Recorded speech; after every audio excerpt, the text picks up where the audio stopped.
അടിച്ചിട്ടാ ഇതടിച്ചിട്ടാ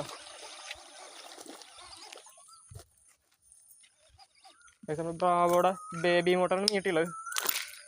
baby motto ചെറിയൊരു update വന്നിട്ടുണ്ട്. ഈ സ്പിന്നർ കണ്ടില്ലേ, മുന്നേ വന്ന മോഡലിന് ഈ ഒരു സിംഗിൾ സ്പിന്നർ 2 ആയിരുന്നു. ഇപ്പം ഡബിൾ സ്പിന്നറാണ്. ഒരു സൈഡ് കണ്ടില്ലേ ബെൻഡ് ടൈപ്പ് ഉണ്ട് കേട്ടോ, ബെൻഡ് വെച്ചിട്ടുണ്ട്. അതുകൊണ്ട് നല്ല നോയ്സാണ്.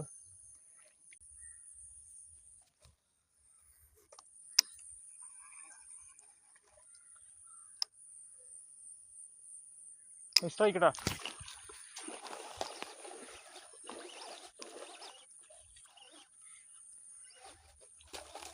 ബ്രാവോടെ baby മോട്ടറാണ് അടിച്ചുള്ളത്.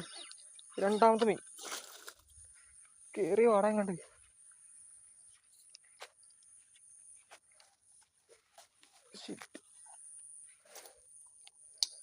ബ്രാവോടെ baby motto updated version പൊളിച്ചിട്ടാ. ലോകം ലീഗ് എടുത്തിട്ടുണ്ട് നോക്കി കണ്ടില്ലേ. ബേബി മോട്ടർ ഇരിക്കണ്ട ഹുക്കങ്ങനെ ഉള്ളിലാട്ടാ. അടിപൊളി ഹുക്കുണ്ട്. കിട്ടിയ മീൻ ഒരു 400 ഗ്രാം സൈസുള്ളത് അല്ലട്ടാ. എന്തെങ്കിലും മീനെ എടുത്തിട്ട് അടുത്ത കാസ്റ്റ് ചെയ്യാം. ഓക്കെ.